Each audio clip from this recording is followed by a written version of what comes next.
Hello আসসালামু আলাইকুম viewers, কি অবস্থা সবার? আই হোপ সবাই ভালো আছেন। দর্শক বন্ধুরা, আজকের এই ভিডিওতে বেসিক্যালি আমরা আইটেল S25 আলট্রা এই স্মার্টফোনটি ফুল রিভিউ করব, পাশাপাশি এই ফোনটির বেশ কিছু খারাপ দিক ব্যাড সাইড আপনাদের মাঝে তুলে ধরবো। তাহলে হয়তো আপনি এই স্মার্টফোনটি না কিনে অন্য কোনো ফোনেও সুইচ করতে পারেন। বেশ কিছু খারাপ দিক কিন্তু আপনাদের মাঝে তুলে ধরার চেষ্টা করব আইটেল S25 আলট্রা ফোনটির যদি কিছু হাইলাইটেড ফিচার্স নিয়ে আমরা কথা বলি ফার্স্ট অফ অল, তাহলে স্মার্টফোনটিতে ব্যবহার করা হয়েছে 120 হার্জ রিফ্রেশ যুক্ত একটি অ্যামোলেড ডিসপ্লে, ইউনিসক T620 এর একটি চিপসেট, ব্যাক সাইডে 50 মেগাপিক্সেলের ক্যামেরার সুবিধা এবং 5000 মিলিঅ্যাম্পিয়ার ম্যাসিভ ব্যাটারি সেটআপের সাথে থাকছে 18 ওয়াট চার্জিং সুবিধা। আরও থাকছে উল্লেখযোগ্য ফিচার। অবশ্যই ভিডিওটি সম্পূর্ণ ওয়াচ করবেন, তাহলে এই ফোনটি সম্পর্কে বিস্তারিত ভালো মন্দ জানতে পারবেন। ভিডিওটি শুরু করার আগে আপনি যদি এখনো পর্যন্ত আমাদের পরিবারের সদস্য না হয়ে থাকেন, সাবস্ক্রাইব করে পাশে বেল আইকনটি অল সিলেক্ট করবেন পরবর্তী প্রত্যেকটা ইন্টারেস্টিং ভিডিওর আপডেট সবার আগে পাওয়ার জন্য। চলুন তাহলে শুরু করে দিই আমাদের আজকের ভিডিও। দর্শক বন্ধুরা, first of all itel S25 ultra এই মোবাইল ফোনটি ডিজাইন এবং লুকস নিয়ে বলতে গেলে ফোনটি কিন্তু হুবহু স্যামসাং এর আলট্রা সিরিজের ফোনটিকে কিন্তু কপি করা হয়েছে। ব্যাক সাইডে অবশ্যই পলিকার্বনেট বিল্ড ইউজ করা হয়েছে, তো সেক্ষেত্রে প্রচুর পরিমাণে ফিঙ্গারপ্রিন্ট স্ক্র্যাচ কিন্তু পড়ে যাবে। ফোনটির ডিসপ্লে সেকশন নিয়ে বলতে গেলে ফোনটিতে পাচ্ছেন 6.78 ইঞ্চি সাইজের একটি ফুল এইচডি প্লাস রেজুলেশনে একটি অ্যামোলেড প্যানেল ইউজ করা হয়েছে। সুপার অ্যামোলেড থাকছে না, তবে অ্যামোলেড থাকছে। 120 হার্জ এর রিফ্রেশ রেট ইউজ করা হয়েছে। 1400 নিট পিক ব্রাইটনেস এর সুবিধাও কিন্তু আপনারা পেয়ে যাচ্ছেন এখানে।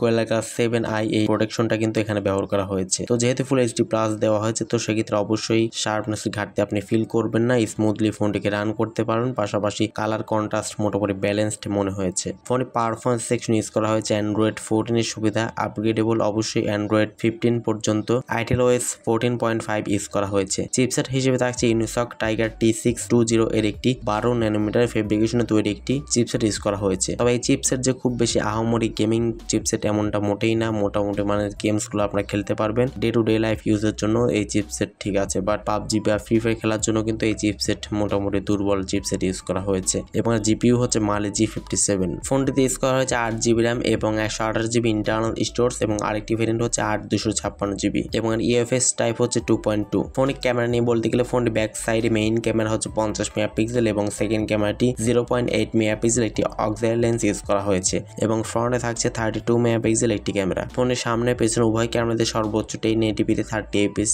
ভিডিও রেকর্ডিং করতে পারবেন। কোনো প্রকার 4K সুবিধাও এখানে থাকছে না। এছাড়াও ফোনটিতে লাউড স্পিকার 3.5mm হেডফোন জ্যাকের পাশাপাশি USB Type-C পোর্টের সুবিধা আপনারা পেয়ে যাচ্ছেন এবং এই ফোনটিতে আন্ডার ডিসপ্লে অপটিক্যাল ফিঙ্গারপ্রিন্ট সেন্সরের সুবিধাও পাচ্ছেন। ফিঙ্গারপ্রিন্ট সেন্সরটি যথেষ্ট ফাস্ট এবং অ্যাকুরেট বলে জানতে পেরেছি। তো অ্যাটলাস ফোনটির ব্যাটারি নিয়ে বলতে গেলে ফোনটিতে পাচ্ছেন 5000 মিলিঅ্যাম্পিয়ার একটি ম্যাসিভ ব্যাটারি সেটআপ এবং 18 ওয়াট একটি চার্জিং সুবিধা। 5000 mAh ম্যাসিভ ব্যাটারি সেটআপ দেওয়াতে অবশ্যই ভালো একটা চার্জ ব্যাকআপ আপনার এই ফোনটি থেকে কিন্তু পেয়ে যাবেন। তবে এখানে 18 ওয়াট চার্জারটি দিয়ে খুবই দ্রুত সময়ের মধ্যে কিন্তু চার্জ দেওয়া সম্ভব না, যেহেতু 18 ওয়াট থাকছে। এখানে 33 ওয়াট অথবা 45 ওয়াট দিলে অবশ্যই আরেকটু ভালো হতো, বাট এখানে মাত্র 18 ওয়াট চার্জারটি কিন্তু ইউজ করা হয়েছে। দর্শক বন্ধুরা, আইটেল S25 আলট্রা স্মার্টফোনটি এখনো পর্যন্ত বাংলাদেশের বাজারে কিন্তু আপকামিং রয়েছে। ফোনটি আসলে 20,000 টাকা প্রাইস সেগমেন্টের আশেপাশেই হবে 8256GB ভেরিয়েন্ট। তবে এই প্রাইস সেগমেন্টে আমার কাছে আসলে সত্যি বলতে একটু ওভার প্রাইসই মনে হয়েছে। ফোনটি যেমন ফোনটির সুপার অ্যামোলেড থাকছে না, অ্যামোলেড ডিসপ্লে ইউজ করা হয়েছে এবং এই ফোনটিতে কিন্তু কোনো প্রকার 4K সুবিধা কিন্তু ইউজ করা হয়নি। 1080p 30 fps ভিডিও শুট করতে পারবেন সর্বোচ্চ।